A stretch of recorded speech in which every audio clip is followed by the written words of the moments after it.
there's a way for the Titans to win the Super Bowl. It doesn't mean it's going to happen. I don't know if there is.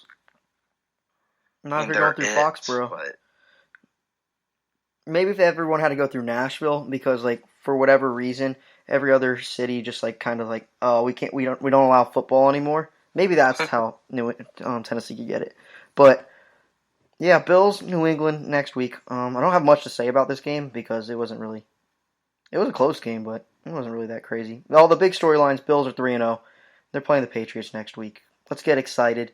And with that, let's talk Jets Patriots for a second. It wasn't really close. Patriots dominated. Everyone lost the spread because of Jarrett Stidham on the pick six. And yep. that's all I want to talk about with that game. When was the last time that a Tom Brady backup had come in when Tom Brady wasn't hurt before like week 16? I don't know. I don't think I've ever Tom noticed Brady it. like snap, and it was really weird that to throw Stidham in, and then he throws the pick six, and they're like, "Nope, you are out of there." This is why we don't do it. Yeah. Maybe they were confident they can get like Stidham's trade value up, and then they're just like, "Are you kidding me? You're gonna do this on the big stage where we could have got your trade value? You could have been our Jimmy G." No, I'm learning under Tom Brady. I'm still learning. It was a learning experience, great learning experience. That's all I had to say. That was a blowout. It wasn't close. You got anything you want to say about Jets Patriots? It was never gonna be close.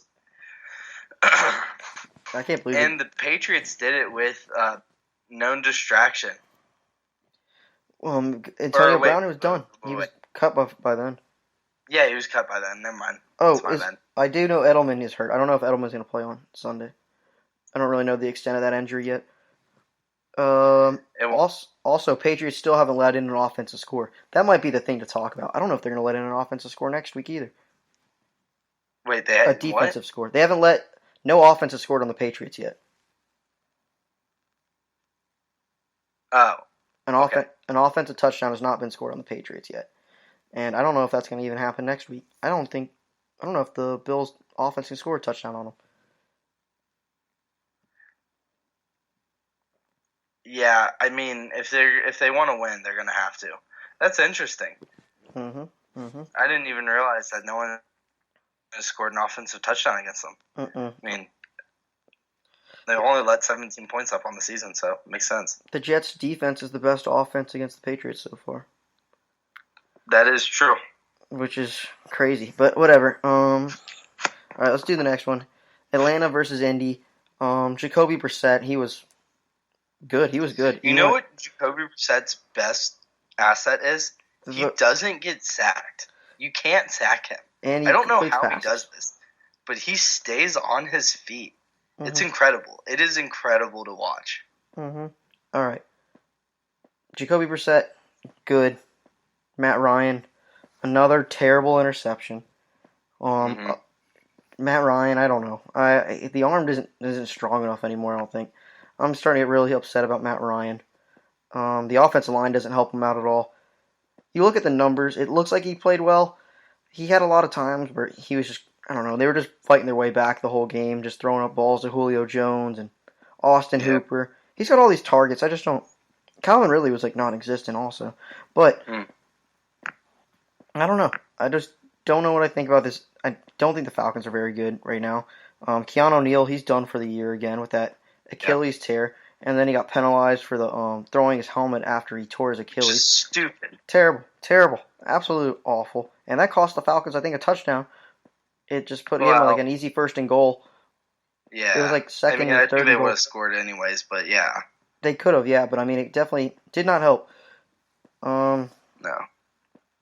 I don't know. I don't know if the Falcons need to find a way to win some games. They're going to have to beat, I don't know. The Saints might have Drew Brees back by the time the Falcons even play the Saints. So the Falcons need to really step up, especially while Drew Brees is out, if they're going to have a chance. That's all I got to say about the Falcons. You clean up. Julio's really good. Yeah. He's pretty good at football. I'll give him that. Julio's unguardable, really. And I mean, he had a good game. What did he finish with? Did he get over 100? He did. Yeah, didn't he? 2 touchdowns, I think. 1 touchdown, 128 yards. Yeah, so he ended up with, but he was incredible, and it looked like he was the only guy for Atlanta that could do. It just looks like Matt Ryan. Like he couldn't get the ball to people. He spread it And out. that I mean, he stat got some line completions, but he spread it out. It's just they were just playing from behind a lot, and they had to throw. They were doing what they had to do. They made it a game at they the never end. They looked cut it to 3, and then they just couldn't get the stop at the end. Brissett, he did great. He ran that play action to Marlon Mack, and he had the whole Falcons defense collapse, and he just took advantage. Big news from this. T.Y.'s banged up. T.Y. Hilton is once T.Y. went down, this Indianapolis offense actually started to lose a lot of its steam, which you would expect. I don't know how bad that injury is. The Colts said they only pulled him out because they didn't want him to tear it. They were worried he was going to tear it. And then they're like, oh, which is fine. I'm like, that doesn't sound very fine. That sounds like there's something very bad with his quad. He's banged up. It was not just the Adam Vinatieri doink that first field goal in. He got the huge ovation in Indy, which was cool. So, yeah, I mean, it does help that Indy is 2-1 despite his struggles. Because if they were 0-3 because of his struggles, I mean, I don't know if they're cheering him on. Yeah, I mean, they gave him a huge ovation when he came on the field to kick that first field goal, and then he doinked it in. Oh my God, that was some heart wrenching football right there. That was some emotion football. Yeah. All right, Indy, they're good. They're not bad. I think they're a playoff team. Brissett's been great. He's been really good. Yeah, that's all I got to say about Indy. Yeah. You probably got more to say to them because they're your division rival. It seems like. All right, I mean, okay, look, here's the thing. Indianapolis was really good with Andrew Luck last year. They lost Andrew Luck. They kept their offensive line. They kept their defense. I mean, they kept their running back. So they kept their wide receivers. So it's like, yeah, Luck really propelled them, and Luck helped a lot.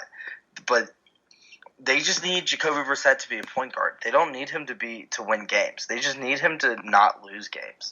That's what he's done. I mean, this offensive line is still very stout, and they can run the ball, and they can kind of jam it down your throats if when they need to.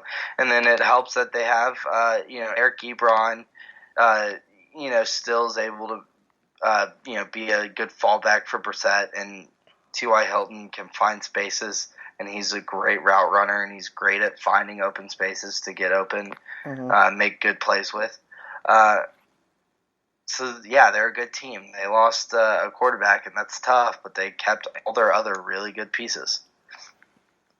Brissett's been way better than what I expected, and he's been more than I think a lot of Indianapolis fans expected. And this Indianapolis team is, I think we all just overreacted when Andrew Luck went out because we just kind of didn't really give Brissett any credit.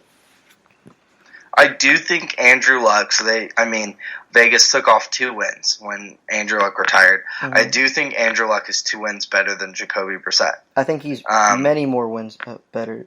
I don't know if he's I think he's 4 wins better than Brissett, but I think that was just kind of, I don't know. I think he wins 4 wins better than Jacoby Brissett. I do think he's 4 wins better, maybe 3. So at the end of this year, if you said, okay, let's replay the year with Andrew Luck, you think they got 4 more wins than they get this year? I think I think it's more about how good this Colts team is than it is based on their quarterback talent. That's what I'm trying to say. So they took 2 wins off. I think that's pretty accurate. I think if you replace Brissett with Luck, you get about 2 more wins. But here's the thing. They were going to win the AFC South anyways. So 2 wins, and they're still competitive in the South. They're still going to be competitive. I don't think they're going to run away with the division, and I don't think it's locked up yet. But they're competitive. They're a good team.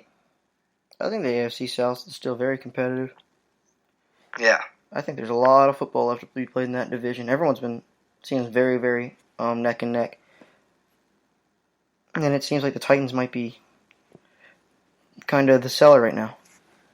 So we'll talk about it. I don't know. When do you want to talk about it? We can talk about them now. We can go right into it right now. We got the AFC South talking. All right, Thursday Night Football. We never got to talk about it. It was the Marcus Mariota disaster game. It was a Titans disaster game. It was Jalen Ramsey. They played for Jalen Ramsey. They said, Jalen, it's your send-off game. We'll do it for you. We know you're going to play hooky on Monday. You're just going to fake the flu. You're not going to come back to work. We're doing this one for you, Jalen. And Matt, with that, you take the floor.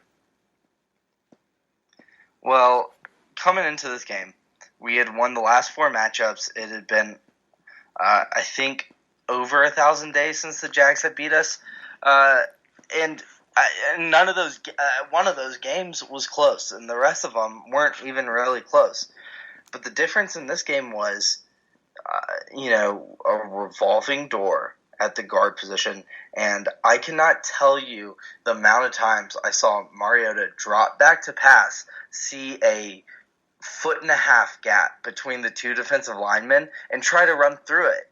And you know what the defensive linemen did? They stuck out their hand, and they got a sack, because you can't run through a 1.5-foot gap when they have 3-foot long arms, or they cover that gap. You can't fit through it, so stop trying. And it was one thing I saw. I don't remember the exact stat, but I think it was like Mariota has completed. It was like 13 of 17 passes on third down, and he has converted on 2 of them. And that really kind of shows you what this has been this year. I truly believe Mariota is refusing to throw an interception. He's saying, I'm not even gonna take a shot downfield. He said it's third and 12. Okay, I'm gonna throw a 2-yard dump route. That way I can get, that way I don't throw an interception and give my team a chance. You're never gonna convert on a third and 12 on a 2-yard dump route. You have to take shots down the field, and we legitimately we didn't take a single shot down the field. I mean, we were never aggressive at all. And even at the end where we went 80 yards, going inbounds, taking up time, and we didn't even score. We got 0 points off of our longest drive of the game. I mean, it's horrible. And it's terrible play calling. It's having, multiple times we went a 4-bunch receiver set and just allowed them to have 9 people in the box. And it's like, if they have the box filled up, Derrick Henry doesn't have room to run, so he's not going to get yards. They're going to be able to disguise coverage and bring blitz and get to Mariota, and they did 9 times. A few of them were Mariota's fault. And we don't have time for routes to develop. And so many – I remember one time, we had it was like a Dion Lewis run or whatever. It was 2nd and 8. And I just looked over and said to my brother, I said, it's going to be 3rd and 8 or longer. I was like, we're not getting any yards on the second down play. Like, we're just not. And what happens? Mariota got sacked and it was 3rd and 12. And we didn't convert. I've never, our average third down distance was 11.5 yards. That was our average third down distance.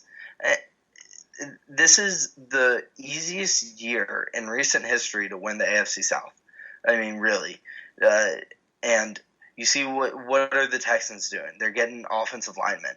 You know what I mean? They're protecting Deshaun Watson, and they're trying to give him weapons. What are the Colts doing? Well, they lose Andrew Luck, but they're going to a consistent run game, and they're setting up Jacoby Brissett to succeed. What are the Jags doing? They're taking chances on a quarterback because they know that's all they need, and and then it's like, what are the Titans doing? Well, I guess we'll do the same thing that we haven't been able to win with. I guess we'll do that. I guess we'll go back to Malarkey and his offense and see if that works out. And you know what? It hasn't worked out. Matt, do you want to blow it up? Are you ready to blow it up in Tennessee? No, I don't think we should blow it up at all, because I think Corey Davis is a good receiver, even though it hadn't looked like it, because I think our play calling was garbage last year. I think we have a very good defense. We probably have a top 5 defense in the NFL. I mean, really, I know we gave up 20 points to Minshew, but you look at our defense and what it's been able to do, I do think it's top 5. Because part of the 7 of those points was Adoree Jackson fumbling, giving them a 7-yard field, and then Minshew had 2 drives that were real good drives. But